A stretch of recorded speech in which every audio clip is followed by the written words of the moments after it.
How's it going, everyone? As you guys know, I joined Bitcoin Magazine in the end of April. It's an exciting job to be at, but I want you guys to be at the Bitcoin conference. So make sure to get your tickets by going to b.tc/conference. That's b.tc/conference. Use the promo code YTMAG, as in YouTube Magazine, for 21% off. The best promo code in the business. Since I joined Bitcoin Magazine, I love working for a Bitcoin only company. It's great to work with other like-minded Bitcoiners. Make sure that I can see you there with other great Bitcoiners such as Preston Pish, Stephen Livera, even President of El Salvador, Bukele, will be there for Bitcoin 2022. That is, go to b.tc/conference and use code YTMAG at checkout for 21% off your conference tickets. Hope to see you guys there. Have a good one.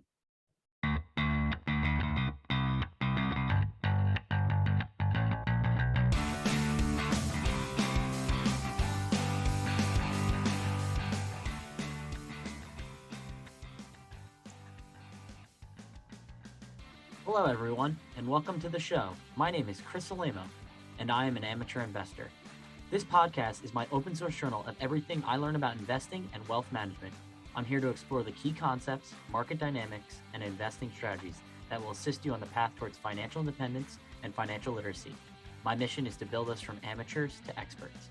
All suggestions are my own, and I recommend that you should do your own research before taking any investment advice. See you in this week's episode. I hope you enjoy. All right. Welcome to the show, everyone. This is episode 68 of the Amateur Investors. In this episode, I'm going to be talking with fellow Bitcoin Pleb and my coworker, Nik Cant Mine. Thanks for coming on the show, Nick. Yo, thanks for having me. I love coming on shows like this, and hopefully I can provide some value in some way. Yeah, I definitely think you are. I mean, Nick, I'm just going to start off by saying, I have a lot of respect for you and Dylan and Will. You guys are awesome in the sense that you kind of went away from the traditional college model, or just kind of rejected it in the sense, and came into the Bitcoin space. I guess if you mind telling my audience how you got into Bitcoin and what ultimately led you from dropping out of college. Yeah, well, thank you. I really appreciate that. So what kind of got me into Bitcoin was my senior year of high school, and my senior year was a lot of fun. All I did was just play soccer, hang out with my friends, and do whatever. But in the very beginning of the year, I'd gotten back from school and I was just playing some video game on my computer until I had to go to soccer practice that night. And my brother and his friends, they come downstairs and they start talking about some guy named Satoshi Nakamoto and how he created some money that's gonna take down government, and it's going to go to the moon and make everyone rich and stuff. And I'm just looking at them like, y'all are complete idiots. I don't know what this is, but I don't want these, Chuck E. Cheese tokens or whatever. But then they really started explaining it to me more, and they really didn't know what they were talking about. All three of these people who were telling me about Bitcoin then, I'm pretty sure still don't understand it today. But they were like, oh yeah, you just download this app called Coinbase and you can buy Bitcoin. And I remember I had a previous Twitter account that I actually still have today. I don't tweet on it, but all I do is just look at soccer stuff, and I look at some other stuff I was into. And I was following this YouTuber called Noah J456. And this dude, he seemed like a smart dude. And literally right after I had this conversation with my brother and his friends, I open up Twitter, and one of the first posts I see is a tweet from Noah J, and he's tweeting out a picture of the Bitcoin chart at 6,000. It had just ripped up to 6,000, and he was like, oh, whoa, Bitcoin. And then he was in the comments talking with people that, yeah, he bought some early on. And I remember thinking, well, okay, if Noah's into this, there's probably, some validity to it validated it for me a little bit more. So I downloaded Coinbase, hooked up my bank account, and bought my first amount of Bitcoin. I bought $50 worth of Bitcoin. And I remember immediately selling it. And the reason why is because I panicked a little bit, because my $50 was now $47. And I was like, wow, just my luck. as soon as I buy, Bitcoin starts to crash. Turns out Bitcoin wasn't crashing. It was just the Coinbase fee that they take, when every single time you purchase Bitcoin. So I thought it was crashing, but it was just a fee. But ever since that day, it really, really interested me. Another aspect that really kind of took me deeper down the rabbit hole was like growing up, I was really entrepreneurial and I really, like technology. Um, on the entrepreneurial side, like I was always doing stuff for money, like in the summers and in the winters, sometimes more or less the winters, but the summers I always worked jobs like with my friends at pools or at like, clothing stores and stuff like that to get money, as well as, doing like seasonal odd jobs like raking leaves, shoveling snow, mowing grass, babysitting, dog, cat sitting when people went out of town, just stuff like that. And something that really interested me was actually getting a Mac and creating an app from it. Cause I was like, I had an iPod Touch growing up and it fascinated me on the App Store how you could just make something and sell it for like $1. And then I would see all the reviews and downloads. I'm like, holy shit, like I can make, tons of money by just making an app and releasing it onto the App Store and having people pay $1 for it, or like make a game or something and have people buy like, like I forgot what it's called, but like, like Clash of Clans or something, when you buy gems and it keeps you hooked onto the game. I was like, that's a great way to make money. That's obviously a lot easier said than done. I couldn't just be like a middle school kid and create an app, first try and, have it be super successful and stuff. But I had like this little notebook that I always wrote down app ideas and stuff. And I would always save up. I tried to always save up $1,000 to purchase like the cheapest Mac, but I could never get there because I was a kid. I was spending my money on just, stupid stuff and other stuff I wanted to do.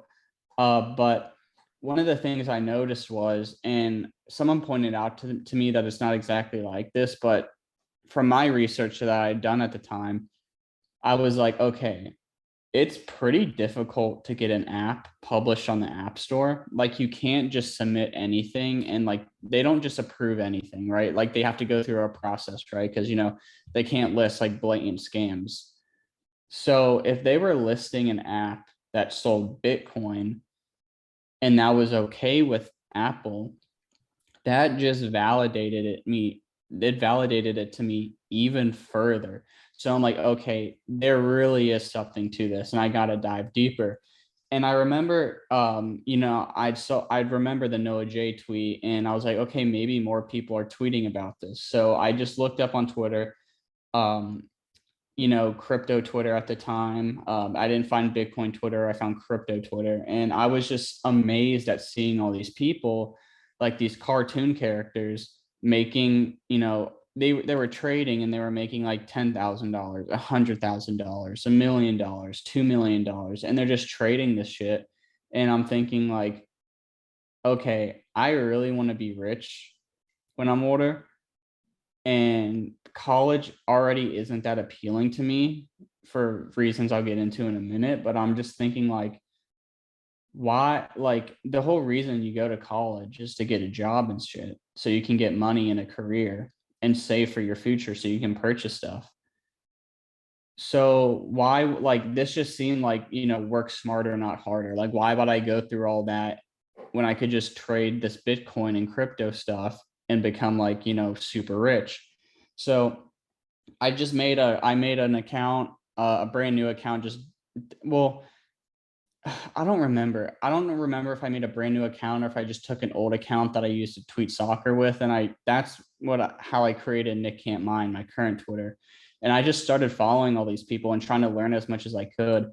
And I really learned a lot about how countries outside of the US, like in, let's say, like Southeast Asia, Africa, South America, they're really not as developed as the United States. I would read stories about like women in Afghanistan using Bitcoin. They're secretly saving in Bitcoin to hide money from their husband. And then, once they have enough money, they're escaping and they're going and fleeing to a new country for a better life. I was reading a story about a prostitute who really didn't like the life she was living. But every single time, she did some stuff for cash, she would go purchase Bitcoin at a local ATM and save in Bitcoin. And after a while, she was able to stop prostituting and, go live a better life with her and her kids. And then another one I saw, like, this isn't Bitcoin related, but like I remember hearing this story about like this dude who would be in the United States and he would film stuff like hospitals and downtown LA with all the Lamborghinis and stuff. And he would film these really nice stuff. And he would go to these borders of countries in like South America and just other places that are considered, quote unquote, third world countries. And I hate saying third world. I normally just use the term like, you know, um, I forgot, like not underdeveloped. But there's another word I'm looking for. Lesser developed. Kind of, yeah. It all means the same thing. But he would go to these places and I forgot exactly how he would do it, but he would put the videotape on a VHS and he would put it in like a box or something, and he would tie it to balloons, and he would use the air currents to fly the balloon over borders. And after a while, the balloons would pop and people would find the VHS tapes, and they were able to put the VHS in their little player and see how the world is like, in the first world where like the United States is, for example. And it just amazed me how like, learning about Bitcoin, and I was like, okay, like there is an actual need for this, like banking the unbanked. That's not just like a catchy term to like suck people in to, scam them or something. I was like, okay, people are actually like, they don't have access to banking infrastructure. They don't have access to a currency that they can properly save in. So they can actually, bank themselves with Bitcoin by just having an internet connection on a cheap smartphone. And that's what really drove me down the rabbit hole. And I was like, no, there is something more to this. And I really gotta pursue this more. My gut feeling was telling me to pursue this more. But I was at a time where I was like, I really got to go to college as well, because, that's what everyone else does. And I was learning more about college, and college is really, really expensive. And it seemed like such a big commitment to me that it was pretty overwhelming. And it just seemed like the wrong decision to make. Like, I really didn't think it was the right decision for me, but I still felt like I needed to go. So I decided at the end of my senior year just to go to community college and then work a job and accumulate Bitcoin.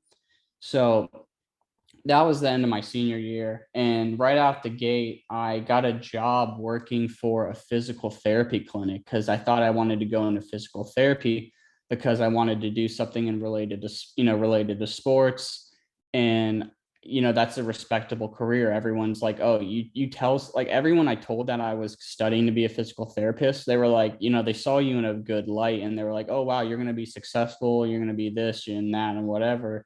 And like, after a while of working there, I worked there for about 2 years, but the first year I worked there, that was my plan. My plan was to go, finish at community college, go off to a 4-year school and study physical therapy, and then go off to grad school for it. And after about a year of just seeing how the job is and talking with everyone, one of my coworkers, who I kind of saw as like an older version of myself, he was telling me, he's like, Nick, dude, you just pursue this Bitcoin stuff, because I promise you, like, he's like, Nick, you seem so passionate about this and it seems like you really like it. This physical therapy stuff for guys like us who really, want to just like be outside and having fun and stuff, like this is gonna bore you to death. He's like, Nick, just follow the Bitcoin stuff and see where it takes you. Don't continue pursuing physical therapy, because like this fucking sucks after a while because it's super boring. And so after about a year, I really made the decision that I didn't want to pursue physical therapy that much anymore. So I was still working there because I was making good money for an 18-year-old. I worked at a big hospital system in Northern Virginia called Inova, super big hospital system there. And like I was like, my coworkers all told me like, they're surprised I even got the job because, normally they don't let people this young and inexperienced work there. And I was lucky because the reason how I got the job was my neighbor worked there. And my neighbor asked my mom, what I wanted to do. And my mom said physical therapy. And she's like, oh, well, we're hiring. Let's see if I can get Nick the job. And she did. So I'm super thankful for that. But that time where I said that I wanted to dive just straight into Bitcoin and really, prioritize that over school. I was still doing well in school, but I was focusing more on Bitcoin. And that's when things really started to pop off for me. And I remember going on a few podcasts for the first time and like people started noticing me. But just to kind of fast forward through all this so I don't take too much time on this one question, I eventually got connected with Marty Bent, and he was looking for an intern, and people were recommending me as the intern, like American Hoddle, John Vallis, and all these people were recommending me as an intern. So I reached out to Marty and I got on a call with them. And next thing I know, I was interning for Marty Bent. And it was pretty dope because Swan Bitcoin also reached out at the exact same time, offering Brady Swenson reached out from Swan, offering me an internship. And that was really super beneficial to me because either way I was going to win, whether I went with Marty or with Swan. But Swan were offering me money. So I was like, Marty, they're offering me money. I don't know. And then Marty just offered me money as well. And I was like, okay, I'll go with Marty. So I was getting paid even more now from my internship, which didn't even take up too much of my time. So I was in school, I was working a job for Bitcoin, for Marty, and I was working my physical therapy job. And then came COVID. And when COVID hit, I lost my job at the physical therapy clinic because there was like no patients coming in because physical therapy was the majority of it was older people. And they were like, oh, older people are more at risk and stuff. Like no one can come in. And I was just out of work for a while. So I was like, I'm just going to work for Marty and finish this semester out in school and see where, it takes me. So the semester finishes and I'm just doing stuff for Marty. And I remember I would go on FaceTime with my friends and we would just, cheat on everything in school. But I was like, this is no way to learn. And they're going to keep doing this, they're going to keep us in online classes for a long time. Like this just doesn't seem worth it. But after a while, classes ended. I eventually got connected with CK because I would always go on Owl's Dirtbag Friday every Friday and just talk with Bitcoiners like for fucking 5, 6, 7, 8 hours. It was every Friday night. They actually still do it. And I was there at the very beginning of it. And we would just go in there and shoot the shit for so long. And after one time, I was like, guys, we got to get me a Bitcoin job. Like, I never want to work a normal person job again. Like, I really just want to see where I can go. So Katie and Nina and everyone was trying to meme me into a job at like Trezor and some of these other companies like Swan. And CK Snarks, my homie Christian Corollas, he was in the Zoom call, just happened to join. And he messages me and he's like, yo, are you looking for a job? And I was like, absolutely. He's like, okay, sweet. Message me in a few weeks. I might have an opportunity. A few weeks passed by and I messaged him and he's like, yeah, I got an opportunity at Bitcoin Magazine. Like, let's hop on a Zoom call and see, let's talk business. And I thought this was going to be like, a bitch job, like, oh, you're just gonna edit some stuff and like, we'll pay you, barely anything. And I was gonna take it just to take it. But it turns out to be a pretty good job. He offered me to just run all their social media, and I was like, absolutely, I can do that. So now I got a job working remote for Bitcoin Magazine and Marty Bent, and that took up a lot of my time. And this, during the summer, I was living at my parents' house, and my parents live on a nice lake, and it was a lot of fun doing Bitcoin stuff all day, and then just going out and like swimming in the water and stuff. And I was like, I really don't want to go back to school. Like, I'm making good money, I'm investing my money, which is only going to grow, and I'm living and enjoying life. Like, I don't want to go back to school and just learn a bunch of bullshit, that's not going to take me anywhere in life. Like I remember learning, they were teaching us the Communist Manifesto when I was in class. Like why am I paying this institution a lot of money? Because community college is cheap, but it's still expensive. So why am I paying this and this institution a bunch of money to teach me communism? Fuck that. Like I just want to get rich and do Bitcoin stuff and like have fun. That's all I wanted to do. So I sat my parents down, I talked with them. I said, I really want to pursue this Bitcoin stuff and see where it takes me. I can always go back to school later. And my parents agreed. Both my parents didn't go to college. My mom was a nurse and she went to some like 1 or 2 year trade school kind of thing. But my dad was a firefighter. Neither of them, like my parents, they wanted me to go to college because they said they think I'd have a lot of fun there. But they were like, if you really don't want to go, you don't have to go. Like you're doing really fine with this Bitcoin stuff. So let's see where it takes you. And that's pretty much the story. And then after a while, I packed my bags, left Virginia, and I moved to Tennessee. I'd never been to Tennessee before. Just picked a spot on a map and rented an Airbnb there. And yeah, I've been here ever since. Like it's pretty dope. That's awesome, Nick. That's a great story. And it's funny, like I said in the beginning, before you telling the whole story there, I really respect you, Dylan, Will, and all the younger guys that like left college in order to go and pursue your passions. Like I really respect that, and just know, like, even though I'm older than you, I look up to you guys. I really mean that. College is a little bit different for me, so I am a little bit older than you, like I've told my audience. And like when I wanted to be a chemical engineer, like I have an aptitude for math and science, or at least I like to believe so. I went to school for 4 years, and like I really like using math and science to solve complex problems.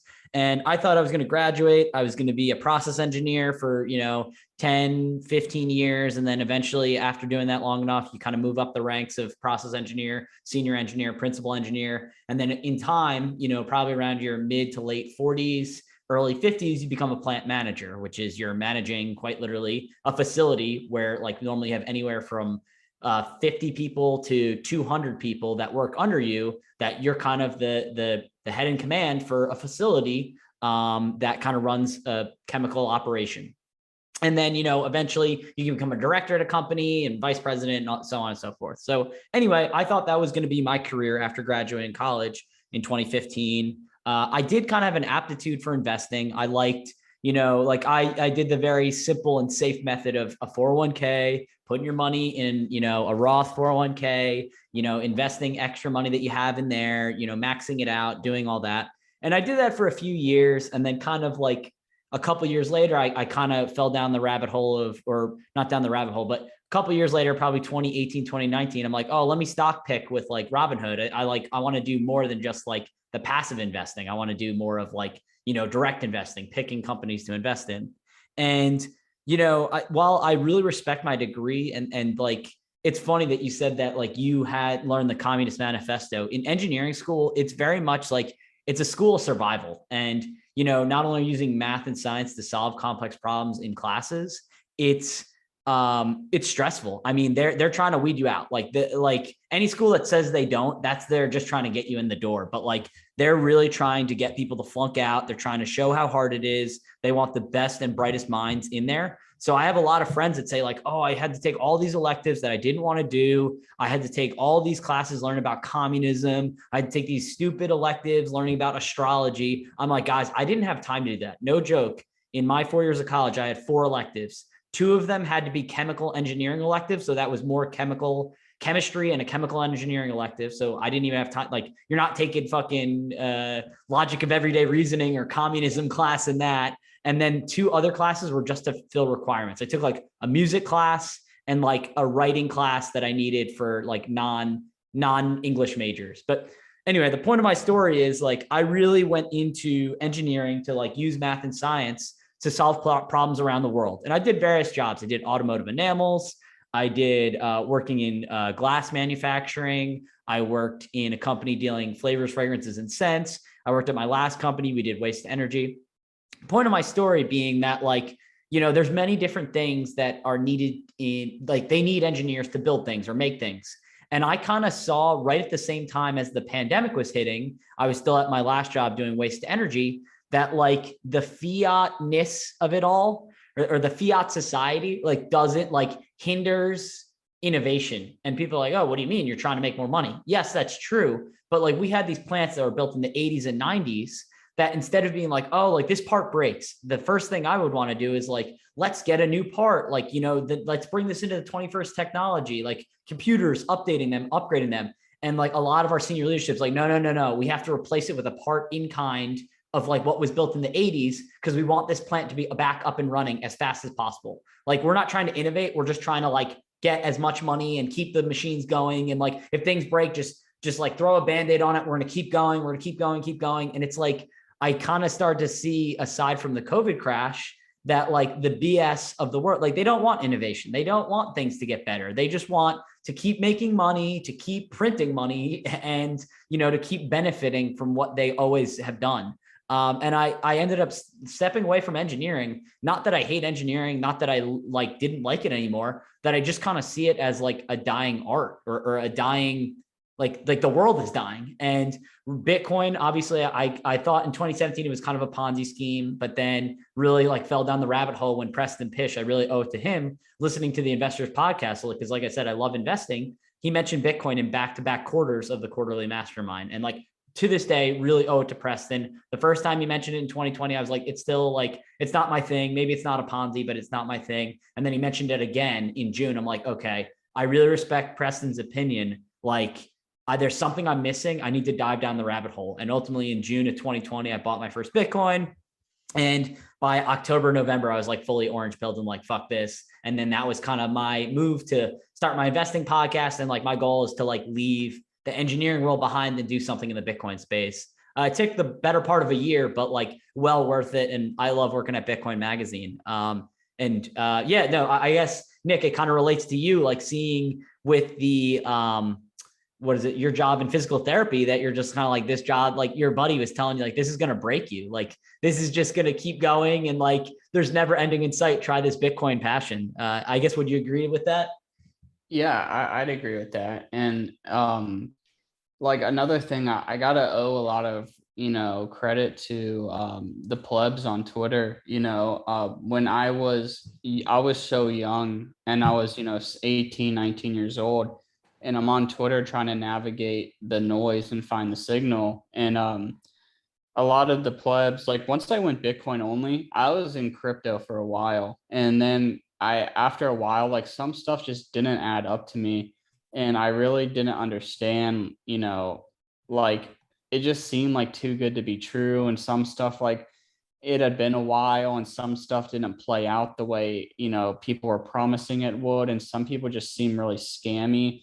And I started to venture into Bitcoin Twitter because I saw Psychedelic Bart, and this dude just was destroying shitcoiners left and right. And I was like, okay, this dude is really knowledgeable. So I reach out to him over DMs, and I'm like, dude, like, I got a question to ask, and I'm not trolling you like or anything, but like, I hold Litecoin and I hold a little bit of Ethereum, like, but I'm kind of confused. Like, why are you Bitcoin only? Like, what are the benefits? Because like, at the end of the day, this is about making money, and I don't want to do anything that's like gonna make me lose money. Like, I'm just trying to learn. And he kind of sat me down and walked me through it. And at the end of the day, it was like, you know, the decision is yours. You got to make the decision your own to, keep messing around with shit coins or go Bitcoin only. So I kept talking with him, and that was the moment that I got orange pilled into Bitcoin only. And since then, I've connected with a bunch of people on Twitter. And I remember like this played into the decision of me dropping out of school. Like, I remember all my peers from high school and my friends, they were like saying, oh, you have to go to school to be successful and all this other stuff. But if you look at the crowd of people who are like diehard, like you have to go to school no matter what, from what I was seeing from the people I knew in my hometown, a lot of them were not successful in life. And a lot of them like grew up to be like really mediocre or unsuccessful. And like they not just financially, but they seemed really upset with their own life. They did not seem like, a lot of them ended up getting like fat. they never really had time to do anything they wanted. They just always seemed so grouchy and stuff. And I was kind of noticing these patterns in their human behavior that really turned me off to all that. And then seeing these people and meeting these people, not just online, but in real life, meeting these plebs on Twitter who were telling me to do the complete opposite, like Jeremy. And I can't believe I should have done this, but I didn't do it. Jeremy, when we were at like 3 to 5K per Bitcoin, Jeremy's like, dude, Nick, just apply to a big school, get in, and just take out 100K in student loans. You don't have to pay that back for 4 years. Yeet that all into Bitcoin and then just chill. And I'm like, that was really overwhelming for me. But he kept pushing me to do it, and I didn't do it. But yeah, and obviously in hindsight, I should have done it.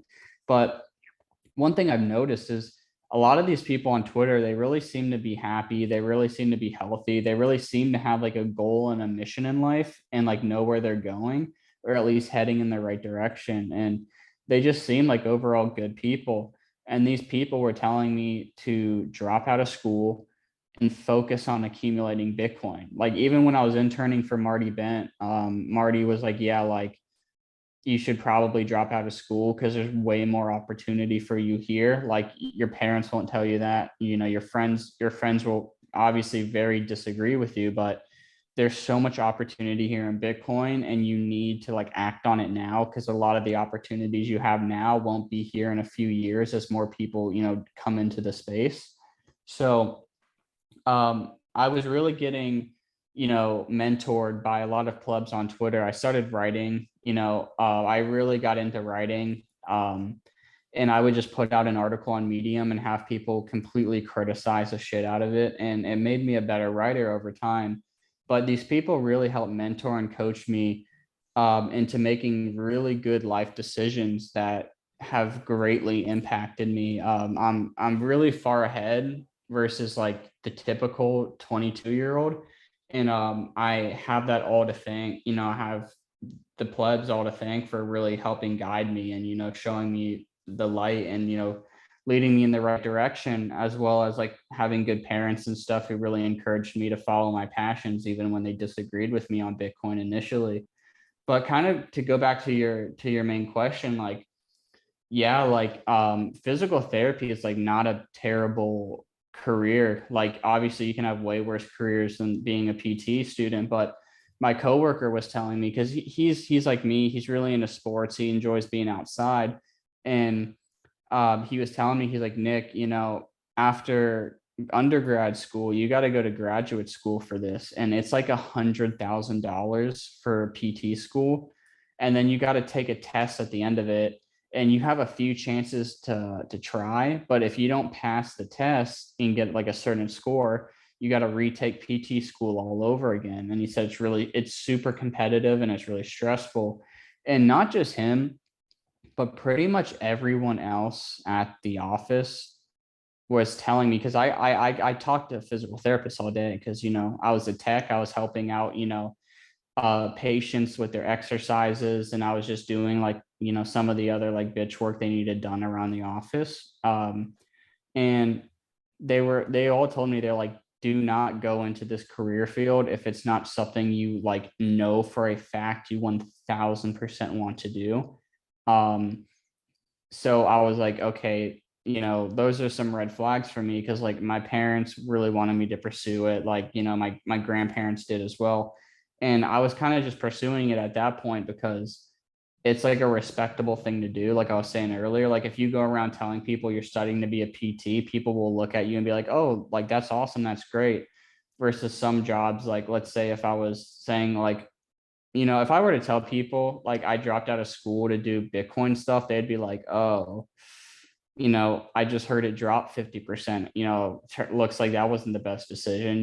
It's all about, like how people view you. And I was like, that's the way I was thinking. But after a while, I just stopped giving a fuck about that and went all in on Bitcoin, and really just followed my gut feeling and what I thought was right. And yeah, like it worked out really well, and I'm super happy and super grateful for everyone, who helped me on my Bitcoin journey throughout the years. I'm,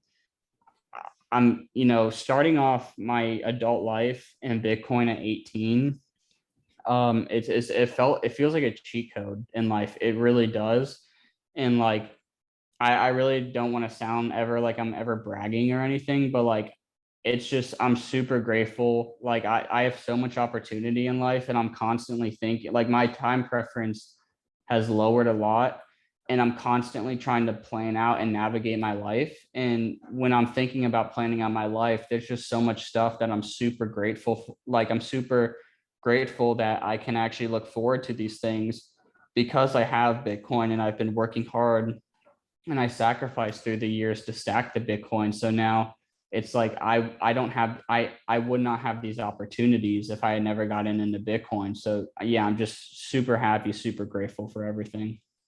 That's awesome, man. Yeah, I mean, like definitely, like I said, I'm probably a little bit further along in my career, but definitely kind of like to your point, people were kind of like, oh, you're leaving the physical therapy field or anything like that to go work in Bitcoin. After kind of establishing a career at least 7 years in more of the legacy engineering field, and then telling everyone like, yeah, I'm kind of throwing that away and I'm going to work in Bitcoin. So while my parents were definitely supportive and they could tell that I was like very passionate about it, there's definitely some fear of a lot of my extended relatives or even like my grandma who's like, I don't get it. Like, why are you leaving? Like, working as a waste energy plant, like, during the pandemic, we didn't really lose work. Everyone still has their garbage that needs to be burned or taken in, or a lot of the engineering jobs, people still need the products that we're producing. But I was like, no, like, this is kind of like my chance of betting on myself. And I really don't know if I was in your shoes, if I would have dropped out of college, because I think I was definitely ingrained in my mind of like, nope, go to college, get a great engineering job, and then kind of play that out.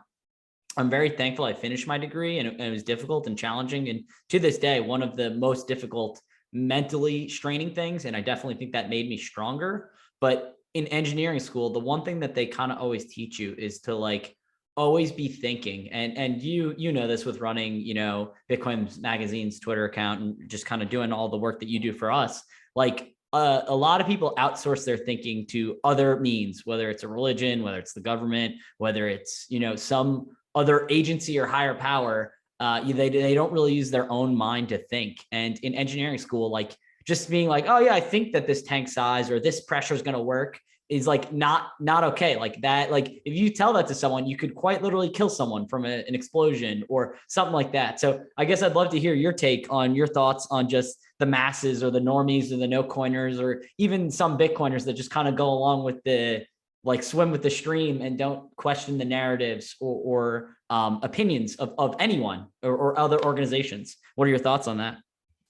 Yeah, it's really easy to get sucked into all that. I'll admit, I got psyoped by the videos coming out of China right out of the beginning when people were puking up blood in the middle of the street and dropping dead. And I was like, oh my God, this is like an actual pandemic. Like, this is a, zombie apocalypse type disease.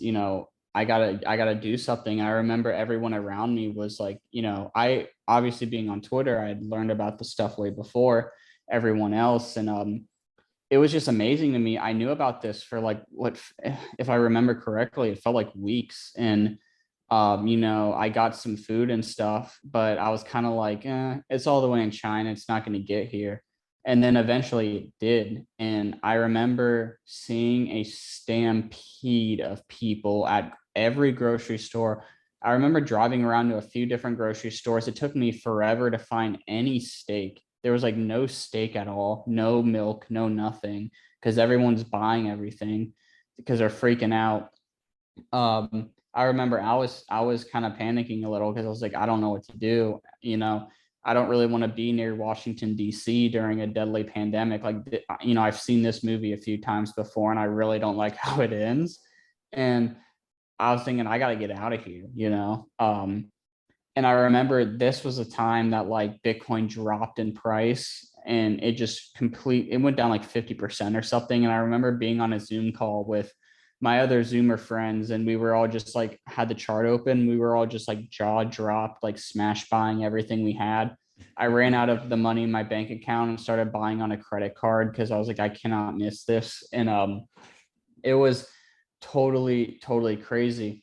But people, like, there have been so many psyops that I bet you I'm trying to stay away from all this Ukraine Russia stuff because I'm pretty sure I fell for some stuff even for this. And like, it's so easy. Like, people want to believe some certain stuff, like for whatever reason, and outsourcing their thinking that, when they see other people confirming stuff that they already kind of want to believe, like they just latch on to it.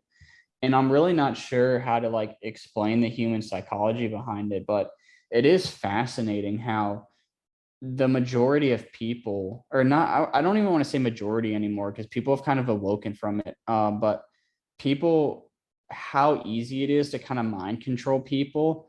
And then I'm starting to think like, we're on our phones all day long, we're on our computers, we're in the rate, you're hearing stuff on the radio, you're watching TV, you're constantly having advertisement blasted right in front of you. And a lot of people who watch the news um, aren't getting fed like 100% accurate information, or it's like really skewed to, be propagandist to like one side or the other.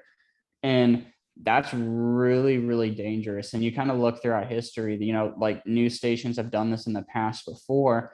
And I'm just afraid that like social media and all this, other outlets that people really look to trust to, because a lot of people, they work a 9 to 5, they have their kids to take care of, they gotta, be healthy and go work out. Like, they gotta have time, they want time for like friends and stuff like that. Like, people are busy, a lot of people, they just don't want to spend the time thinking and chilling out. Like, I remember like thinking about this because Hodl Not said it on a podcast, but he was like, a lot of kids nowadays, they don't even think, like they don't take time to actually process everything that's happening. Like, and I was thinking, because I just got out of school. When I was in high school, I was on my phone when I woke up in the morning, checking my social media and text messages.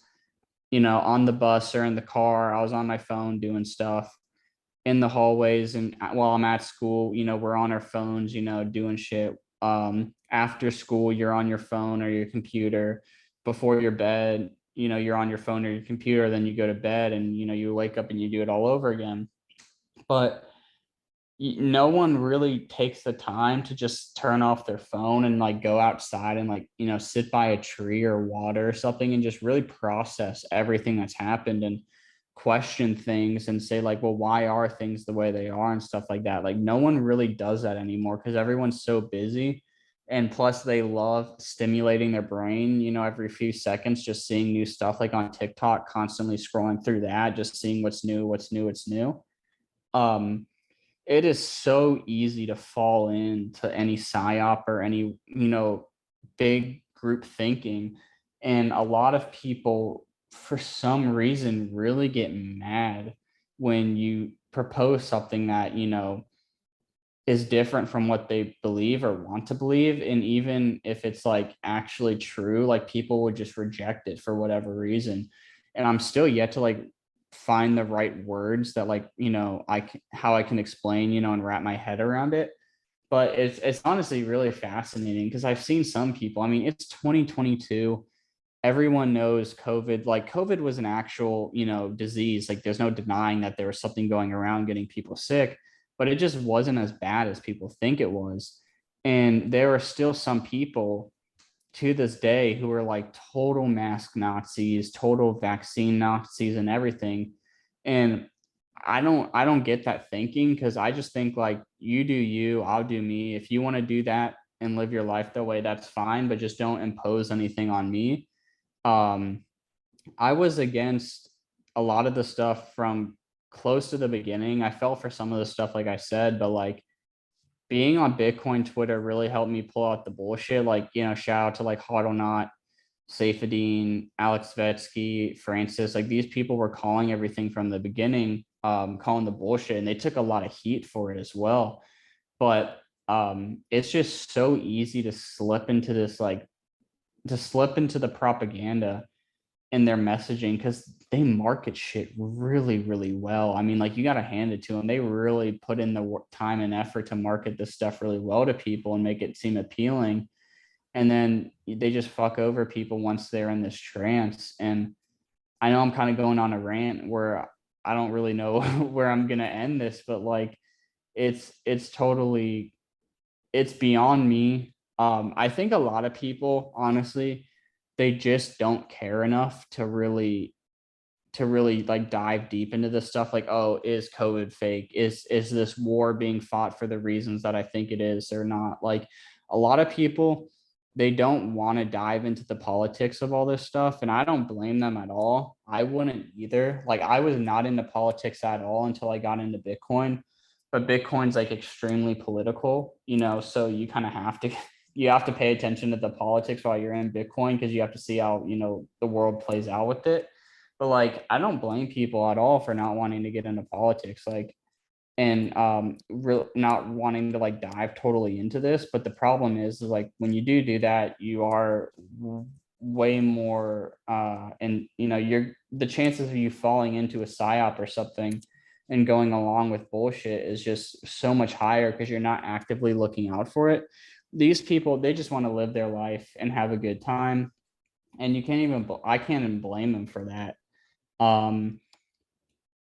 Because at the end of the day, they just want to live their life, and there are people out there who are like really trying to govern and rule over them, and inch their way towards authoritarianism and take away everything from them, really. I mean, like, how many people outside Bitcoin and outside like freedom loving groups of people, like, if you were to go on the street and ask a bunch of people if they know who the World Economic Forum is, like, I guarantee you, like, the majority of people would say they had no idea. And if you told them what they were doing, they'd be like, okay, yeah, dude, like, whatever, you're just a conspiracy theorist or whatever. Like, these people, they just don't care for it. So they're not actively looking for it, and they're not actively protecting themselves. But I think over the course of this past 2 years, there's been a pretty big awakening. And I think not the majority of people, but there's a good amount of people who are starting to question stuff and like not believe in the government anymore, because the government, they're walking a fine line with some of this messaging. Like, you look at some of these countries who have really dealt with like horrible stuff that their government has done to them over the years, and after that, like, the people no longer trust their government at all anymore. And we haven't gone through something yet that's like physically super serious. Like, I'm talking about something like full on communism where they kill a bunch of people. Like, we're obviously not at that stage right now in the United States, and I don't think we will, because we just have so many guns and so many freedom loving people here. But I do think there are some actions that were taken by our government, and just some stuff, like, they lie about everything. And I think that they have turned some average, ordinary people into people who will never trust them again. They will never trust their messaging. And they will now be looking, out and saying, is this messaging true? Is this fake? Can I really believe this? Like, there's so much noise going on in the world right now that everyone is desperately looking for signal.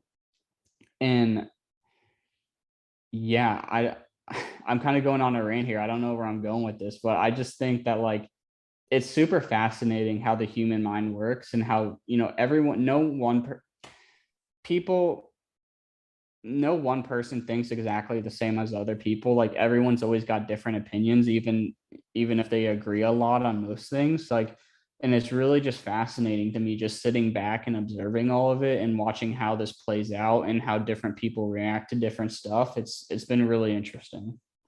I would completely agree. I think that's a really good segment there. Man, there was a thread I wanted to pull on right there. I think, to your point, like, a lot of people are stuck in the hamster wheel, or you're just caught in the rat race, as it's called, where people are just like, they're trying to get through their 9 to 5. They're just trying to they're beaten down by society. They're not making enough money. They don't have enough time off. They can't do enough things. They're just stuck in this rat race of just trying to get ahead. And they're just seemingly, there's never enough money and there's never enough ways to get ahead. And, it's kind of like this debt entrapment of, people are so indebted that, they just need to keep making more money to pay their bills. This isn't just the lower middle class, even the upper and ultra rich. They're the only reason that they have so much wealth that they have so much wealth is that they have so much debt taken out to get these assets that produce stuff, and just kind of becomes this constant cycle, or that you're just trying to build more and more people feeding into it. And to your point, I think a lot of people did get psyoped. I mean, even myself, and like you said, I learned a lot from Svetsky and Francis and Saifedean of just calling out all the hypocrisy and bullshit. And I think for whatever powers or governments may be, I think they realized they weren't ready to realize how decentralized the internet is. And I know there's a lot of central points of failure that, whether you're going to a specific social media platform, whether it's Twitter, Facebook, any of these different platforms, they are centralized points of the internet. The internet has gotten so big and so broad. Like, let's be honest. I mean, everyone in the United States, it appears, even if you don't have a lot of money, you're going onto the internet one way or the other, it seems, or at least, that's kind of what I see just living here and living in different spots of the country. Everyone has a phone, everyone has access to the internet some way or form. That like I know there's been this big misinformation campaign against various things, but then when those misinformation or things that they say aren't true come out with as true because of facts that are presented later on, it's like this vicious cycle of like, oh, we can no longer trust you because you betrayed our trust with COVID. Oh, you betrayed our trust about like the vaccines. Oh, you betrayed our trust about what the government's doing. Oh, you betrayed our trust about what happened during 9/11, what happened during the 2008 financial crisis. It's like this reinforcing, as much as they're trying to reinforce their messaging, it's getting reinforced with counter information, proving them wrong, or showing that like the internet has evolved where it's happening faster and faster, that they're constantly wrong, they're constantly lying. And those are being shown. I know, to your point, that like not always everyone's looking for them, but as more and more information is coming out, more and more counter arguments are coming out. And, you only hope that people finally wake up and be like, why do I trust this source? Why do I trust this person? Why do I trust this government, corporation, whatever it may be? That like, I know even Bitcoiners, a lot of us are exhausted at the end of the day because you don't know what you can trust. Oh, there's a new app for, hardware wallets or Lightning Network or new companies coming out of it. Like, it shows a lot of innovation, but at the same time, it's always good being a healthy skeptic of what's going on, because you don't know if this new company is really like an arm for the government. You don't know if this company that you've never met, they developed this open source thing, but you don't know how to read code. So you have to trust people to do it. So you're like trying to break your source of trust while also trusting people that can develop. I don't know. Bitcoin's so multifaceted. There's engineering component, there's cryptography component, there's a privacy component, there's a security component. It's like endless. There's a monetary and financial component. It's definitely, at the same time, you're trying to decentralize and do all the thinking on yourself. Like, the only way that humans grow or civilizations grow or networks grow is by having more people join it. So it's like this constant like pull and push of like, who can I trust? Who can verify to my network? Who did I trust who broke off the network? That's like a constant game of trying to improve yourself and trying to get better and smarter and faster, basically. I don't know if there's anything you want to add to that. Yeah. The one thing when you're talking about how like there are counter arguments to, the bullshit that's being put out, one of the things that's really frustrating to me now is, the censorship that's been happening, and, people getting their accounts deleted, people getting comments deleted, people getting shadow banned, etc., for just saying stuff that doesn't go with any narrative that they're pushing. And that really frustrates me, because it's like, who the fuck are you to say what I'm saying is worthy of getting banned or deleted? I'm not saying anything, terrible, but like, just by providing a counter argument to someone who's saying stuff that's, wrong, or maybe, what if it is true, but someone still wants to provide a counter argument and just have a civil discussion about it. The powers that be are pretty much saying, no, like, you cannot talk about this, you cannot question this, you have to go with this narrative, and that's the way it'll be.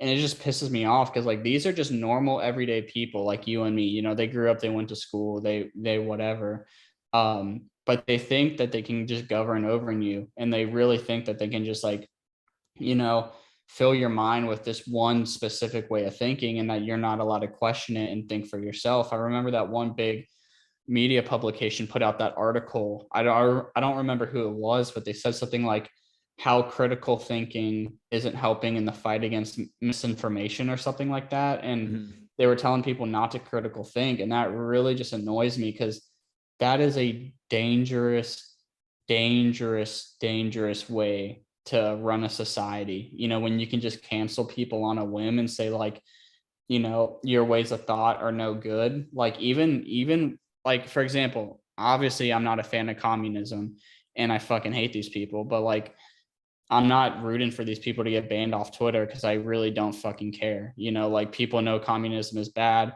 They know you know, people know the truth and they're not going to fucking flock to this shit except maybe the small minority of, you know, idiots out there or just people who have been, you know, misguided.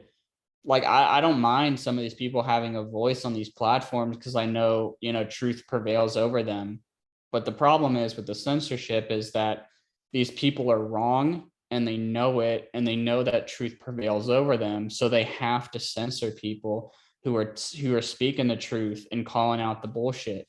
And when you're pushing this narrative that obviously like naturally wouldn't, you know, how do I want to phrase this? Like rise to the top, I guess. Like people naturally wouldn't be gravitated toward this, and you're kind of like selectively pushing this certain type of content in front of people's faces all day, whether it's on their social media, news channel, radio, whatever it may be. Like you're creating like this false sense of reality, and it's really fucked up. I'm a fan of, you know, all this people who are pushing the truth and really putting their life on the line to protect the truth and call out the bullshit. Just nothing but respect to everyone who's been doing that the past couple of years. Yeah, I completely agree. And to your point, I mean, even our own company, Bitcoin Magazine, our YouTube channel, I was at the company not even a month. I forget what episode, but it was one of our live streams. We're a news organization at the end of the day. We're reporting on things that happen at Bitcoin for my listeners. And Alex was talking about a country. I don't even want to say it on this podcast. Not that I'm like self-censoring, but I feel like I am. I'll just say, fuck it. This channel's small enough. It is what it is. Kazakhstan. It's a country that ultimately has kind of come on the map because China obviously banned Bitcoin last summer, or Bitcoin mining specifically. And it forced a lot of miners to go to Kazakhstan. So Kazakhstan that had, you know, I assume maybe a small population of miners or some people there, all of a sudden was exploding with Bitcoin miners showing up in the country to plug them in because they had been banned from China. And in just even announcing the news, we were just mentioning that there is, you know, a little political unrest, civil unrest. We were not trying to be left or right or anything. We were just saying, you know, here's how the government is. You know, it had been overthrown. Some people that, you know, they're kind of ruling as authoritarians or dictators. You know, while it's good that the miners were able to flee China and go to Kazakhstan and find a place, you know, there is civil unrest. There's potentially going to war break out there. We were just trying to report what we knew about this country. And all of a sudden, I'm the producer for the live stream. Like the YouTube just kicks me off. And I had never seen this happen before. And it was like really terrifying. I'd been at the company about a month. You know, I'm part of the video team at the end of the day. And, you know, it's like, oh, great. I've been here a month. Our YouTube channel was literally 3 strike banned. You know, like we had never had strikes before, you know, permanently suspended, no reasoning. And luckily, you know, I like to believe we're a pretty reputable brand that a lot of people on Twitter made a lot of noise to Susan. I think her name's Wojcik, or she's the head of YouTube, or the CEO of YouTube at Alphabet. And we were able to get our account back within like 4 or 5 hours, or like basically a few hours. And I'm super grateful. You know, it was really my job on the line. You know, like if our YouTube channel, when you say video, yeah, there's Twitter, yeah, there's Rumble, yeah, there's other platforms. But like when you think video, the majority of the world is going to YouTube. And that's really why, like, I would love to leave YouTube, but I know the masses, or, you know, a lot of people, they're like, their platform of choice for video is YouTube. Like it's like something absurd. I think it's like 70% of videos, or at least like, are done or uploaded to YouTube, maybe even if not a little bit more, but it's like absurd. You know, like most people go to YouTube, at least in the United States, YouTube would be their first go-to. So yeah, it's really scary. And like they weren't even censoring us for like, it wasn't even the COVID thing. It wasn't even a vaccine thing. We were just talking objectively about a country that has Bitcoin miners in it. And it's like, it really distorts the signal and noise because it's like, why are you punishing me from just reporting that? Like it's scary. It's a scary, scary precedent. I don't know if you want to add anything to that, Nick. Yeah. No, I totally agree. Like you like talking about, current events that are happening in the world, like even if you're not saying anything wrong, like, their algorithm or whatever. I don't know how they decided to ban you guys, but or us, I should say. But like I don't want people to feel like they have to be like walking in between, like walking on, what's this phrase, like walking on eggshells. Walking on eggshells. That's what I'm trying to say. Yeah. And I don't want people, I want people to just like, say shit with their chest and really say what they believe. And YouTube does a lot of censoring. They do a lot of censoring and they push some certain promoted stuff in front of people's faces. But I mean, YouTube is a great platform. Like I've been on YouTube, been watching YouTube my entire life, and there are just so much. There's just a super strong network effect there, and I mean, like you can watch anything on YouTube. I remember like, just watching stuff for fun, just entertainment. I remember watching YouTube videos of people explaining how to do math, for my classes when my professors weren't good enough to, I wasn't understanding the math and my professors were teaching me. There was always someone on YouTube who was willing to just upload a video and show me how to do whatever I needed to do. It's an amazing platform, and it's really hard to get people off that platform. It's kind of like when people try and leave Twitter all the time. Like people try to leave Twitter for Mastodon twice. They try to leave Twitter for, there's something called like Getter. Yeah, Getter. And now there's apparently some new Donald Trump one. I'm not signing up for any of it. I'm just tired of signing up and making a bunch of new accounts for stuff and then not even using it. If one sticks and it really works, then yeah, I'll make a new account. But right now there's just like the network effects that YouTube, Twitter, Facebook have. It's so strong. That's where everyone is. And from a YouTube team perspective, that's where you literally need to be, because that's where all the normies are, and they're looking for content. They're looking for the signal amongst the noise. And we need to be there for them to give them good quality Bitcoin content so they don't fall, to people like BitBoy Crypto or, someone shilling a bunch of shit, that they shouldn't be buying. So yeah, that pretty much, that's all I have to say on that. Yeah, it's a scary place. Like you said, we're trying to be, although we don't agree with like YouTube's views and censorship and stuff like that, we're trying to be the voice of reason amongst all the signal amongst the noise. Yeah. So I guess, Nick, how long have you been in Bitcoin now? I forgot you said what year. Was it 2017 or 2018 that you really got into it? So I bought my first Bitcoin in 2017, and I had money from then because I worked the summer before at a retail store, and I've been buying since 2017. Okay. So I guess that's perfect timing too for my next question. So how would you advise someone that goes through a bear market? So a person that's been in Bitcoin, I haven't been through a full 4-year halving cycle yet. I don't know if this is a bear market. I know a lot of people try and predict. We rode up to 60K. The mining ban happened. We fell back down to like 29K. We rode it back up to 69K, a new high. And then now we're falling back into the 38, 39K range. I haven't even checked the price this morning. But how would you advise someone that gets in now? It hasn't shaken my conviction, but definitely people are like, oh yeah, how's that Bitcoin thing doing now that it fell 50%? And they're only seeing it from the 60Ks to now the 30s. From someone that's been through a full 4-year halving cycle, how would you advise normies or people that aren't in the space or talk to them regarding when Bitcoin drops or falls or rises or whatever? Yeah, so I'd say even amongst like shitcoiners tend to understand that Bitcoin is king. So I feel like a lot of times when noobs come into the market, they're brand new, even though people might show them coins that, oh, this is better than Bitcoin, it can do this, it can do that. I still feel like there is like a general consensus that Bitcoin's like top dog. And I think that's easy for them to grasp. That Bitcoin's in this position that like everyone respects it. If you were someone who was brand new to Bitcoin, I would tell you ignore everything except Bitcoin. Do not pay attention to Ethereum, Litecoin, any other altcoin, because I want you to just focus all your time and energy that you have on Bitcoin to really understand it on a very deep level. And I don't mean a week of research, a month of research. I mean a few years of research. Really understand why Bitcoin and keep buying Bitcoin as you learn about it more. Don't get too caught up in all the moon boy stuff.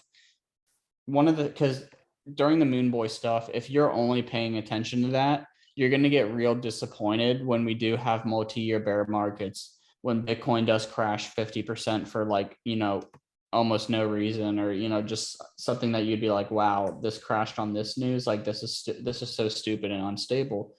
You really have to understand why Bitcoin does the way it does.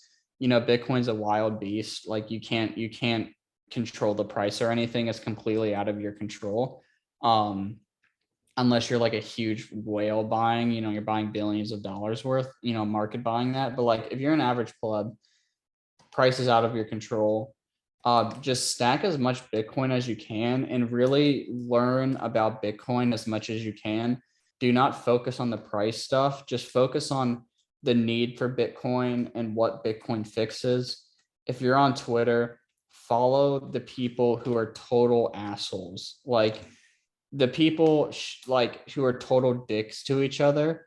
That, like, these people, they kind of act like a pack of wolves, like to outsiders and people like who are seen as a threat. They hunt, right? But when they're together with their family, they're super nice, they're super generous and caring. These are the people you want to be with. The people who are way too overly nice, they're going to be the people who suck you in with their niceness, and then they stab you in the back by trying to sell you shit like a scam coin, or a crypto course, and all this other bullshit. Like, be like, really just pay attention and learn from the toxic assholes who have been here a while, and you're going to pick up on a lot of stuff. When I first got into Bitcoin, I was at the physical therapy clinic, and some nights I'd get really slow. And some nights I would just reach out to people over DMs, and I would just start a conversation with them. I'd say, hey, dude, you're pretty damn successful. You've been in the space a while. I'm a young dude. I'm trying to navigate all this. Like, I want to get rich as fuck. I want to live a good life. I don't want to compromise any of my principles to get to where I want to be. Like, can you give me some advice on what I should be doing and stuff like that? And a lot of the people on Bitcoin Twitter will literally take the time out of their day to help you understand. Like, a lot of shitcoiners will say like, oh, like Bitcoin, toxic Bitcoin maximalists, they're so mean, they're so bad for Bitcoin. But these are the people who will literally take hours and hours out of their day to talk to you and sit you down and really explain stuff thoroughly for you and answer all your questions on anything you may have in relations to Bitcoin or money and financial stuff as well. So the toxic assholes, these are the people who are always the nicest when you talk to them one-on-one and you're not shilling garbage. Like, if you're just talking about Bitcoin stuff, these people are going to like you, they're going to help you out with stuff. And really, there is such a huge pool of people on Twitter who are extremely smart. I mean, these people, obviously there are a lot of idiots out there as well, but another thing is, just because someone has a lot of followers does not mean they're smart or experienced. A lot of the people who I take advice from don't have that many followers, and they're not even that well known in the community. Some are, some aren't. But the influencers, the problem with listening to them only is they seem like they have a lot of authority and they're really looked up to, but in reality, they're just a circus pony. They have to act a certain way to keep their following, and if they stray from it, the chances of them losing their following, it's pretty good. But the dude who is kind of a whale, or he's been around the block a few times in Bitcoin, who's anon, He doesn't want you to really know who he is. And I know this may sound terrible to take advice from someone like this, but like the people who have been here a long time, who refuse to break their principles, and the people who have really like, they just genuinely want good. Like these are the people who I've taken advice from, and it's really helped me in, business decisions or, just other financial stuff. And like a lot of people on Bitcoin Twitter, I mean, that's why they're here. Like, I'm not saying to go into business with any of these people, because obviously some of these people could be who, you don't think they are, and then they turn around and stab you in the back. But like, genuinely, like reaching out to these people is pretty good, because like a lot of these people will give you really good advice, but you gotta, focus on the toxic assholes. I'd say for those people, don't just DM anyone and ask for advice, because like I said, there are a bunch of idiots. But the toxic assholes like Stony, I know he gets a lot of shit, but like if you want just strictly like Bitcoin only advice, like on how to just hodl and stuff, like hit up Yi Dieter Bob. I don't agree with a lot of his takes on stuff outside of Bitcoin, but when it does come to Bitcoin, I agree with a lot of his takes. So yeah, Stony, Yi, Psychedelic Bart, the guy who orange pilled me, Pirate. There's a lot of just these people who have been in Bitcoin a while and around the block, and these people have refused to compromise their values, and they really just they want to see Bitcoin succeed, and they want to see people succeed with Bitcoin, because they know how much Bitcoin can impact people's lives and change their lives for the better. So yeah, follow the toxic assholes. The people who are overly nice to you, they're probably going to end up scamming you. Focus on Bitcoin only, because if you spread yourself too thin, you're not going to be really learning or anything. You're just going to be focusing on how much ETH can I buy to buy, a Pussy Riot or Pussy Coin or whatever other bullshit's on there, and then you just wait for like a 50x and you can buy a Lambo. Like that's the wrong way of thinking. Like obviously you can be in this to make money. I am as well, but Bitcoin's the best performing asset, ever. Like it's going up at an incredibly fast rate. I mean, it's like you said, it's like almost $40,000 today. When it first started, it didn't even have a price, and it started like 12, 13 years ago.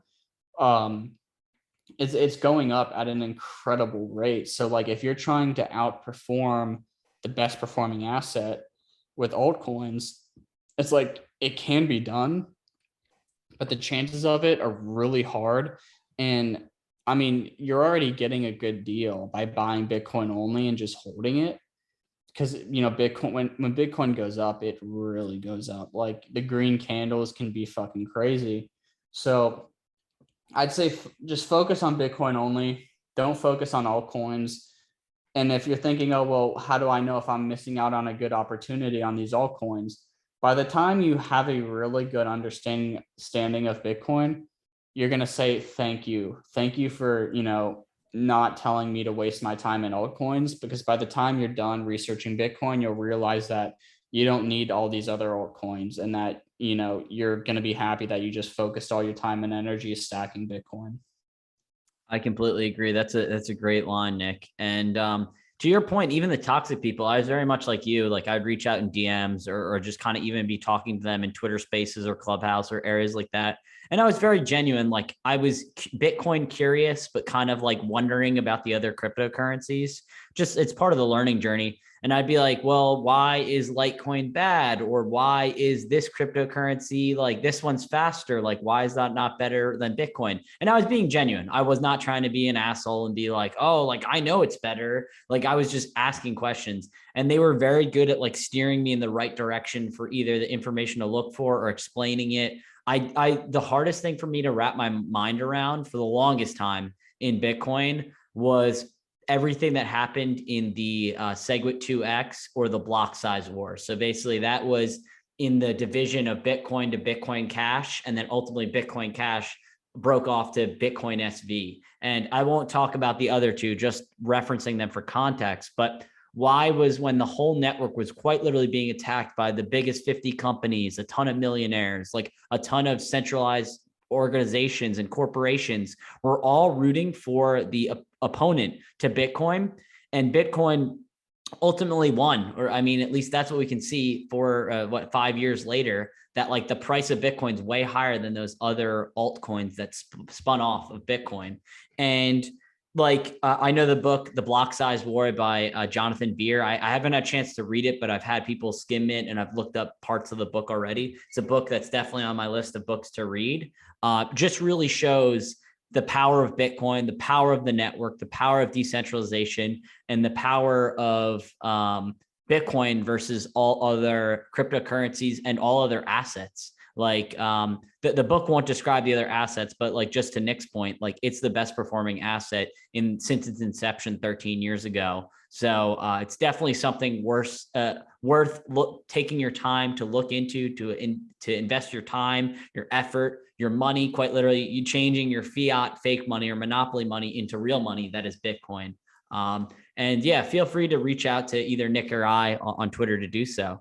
Nick, so thanks so much for coming on. Before I let you go, I have 3 questions that I ask, or 2 questions I ask everyone else, and then a 3rd question for you to say where people can find you. So thank you so much for coming on. But quick question, what has been your biggest investment mistake? Ooh, so since getting into, so I'd say that my biggest investment mistake was pretty much just buying altcoins, really, like, which isn't too much of a big investment mistake because, you know, as a high schooler, I didn't have that much money. I think I had like 500 to $1,000. But the thing that is unique about my experience is that I'm really lucky at the age I got in, because being coached and mentored by a lot of these people on Bitcoin Twitter, they kind of told me, they're like, no, don't waste your time doing this. Don't waste your time doing that. Like, focus your time and energy all on Bitcoin. So my financial investments have really just all been into Bitcoin. I've sold a lot of stuff and just aped it all into Bitcoin last bear market and made really good decisions like that. You know, knock on wood, I have yet to make a big financial, you know, bad decision, and I'm really hoping I don't for a long, long time. But I might. Who knows? I mean, you know, I'm young. I have, you know, if I fuck up now, like that was my whole thing getting into Bitcoin. I was like, let's say if Bitcoin isn't even like what I think it is, like I'm still so young that if I fuck up now, it's way better than when then it's way better to fuck up now at a young age and rebuild myself than to fuck up when I'm like 35 and I have a wife and kids to take care of. You know what I mean? Mm-hmm. So I've yet to fuck up and make any real bad investment decision. So I'd say, yeah, other than altcoins, I haven't really made a bad decision yet. Knock on wood. That's awesome. That's awesome. Yeah, I guess I would agree. I had a 1 ETH for a hot second for which I was not proud about. I wish I was able to skip the altcoin phase, but I'm lucky I was able to condense it down to like 4 weeks basically. So better than most for sure. Nick, what's your favorite book, podcast, YouTube channel, or website that you like to go to for Bitcoin information? Ooh, so I always find myself referring back to the Bitcoin Standard by Saifedean. That's a fantastic book. If you want to look about it from, you know, the sound money perspective, I know with all the stuff going on around the world with like the Canadian truckers and even stuff in here in America with people getting their bank accounts freezed, a lot of people and like, you know, donating Bitcoin and money to you know, these protests that they believe in, and then the government saying that they're financing terrorism and saying that they're going to go to jail or get fined or whatever.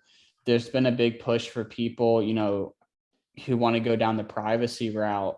There's, you know, there's a lot of different ways you can attack Bitcoin. And you know, there's so many different you know, you can go at it from privacy, sound money, mining. You can go at it from all these different angles. And I always find myself going back to the Bitcoin Standard. That's my go-to.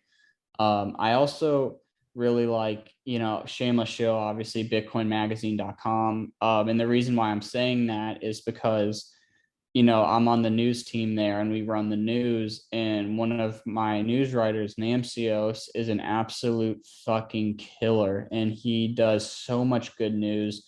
He gives you the no bullshit way. Like if you want, like Namcios is a really nice guy, but like if you're looking for one of those like toxic assholes that you can trust, like this is the guy. This is one of those guys that like I would send people to, and you just read through his articles because he posts multiple per day during the work week. And you can learn a lot from Bitcoin that way.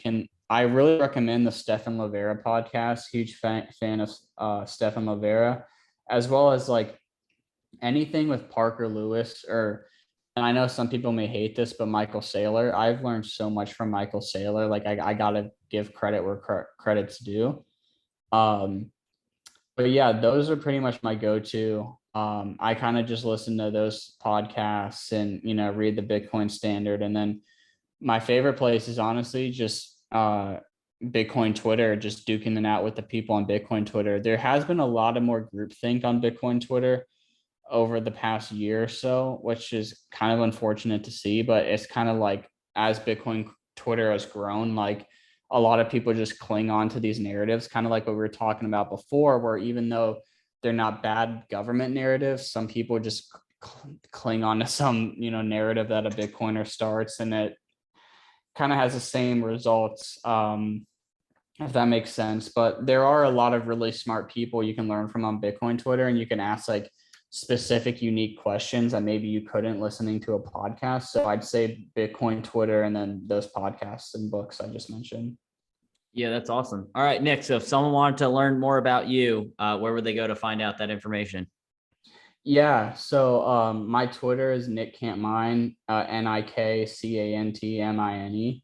And then I write articles on Bitcoin Magazine as well. Just you can go to the search bar on Bitcoin Magazine and type in Nik, N-I-K, and scroll down some, and my article should pop up and my author profile should be there. Other than that, I don't have too many other socials. I'm kind of off everything else. But yeah, I really appreciate you having me on, and this was a great conversation. And yeah, let's go. Thanks, Nick, for coming on. It's a pleasure having you here. Guys, thanks for listening, and I'll talk to you guys next week. Have a good one.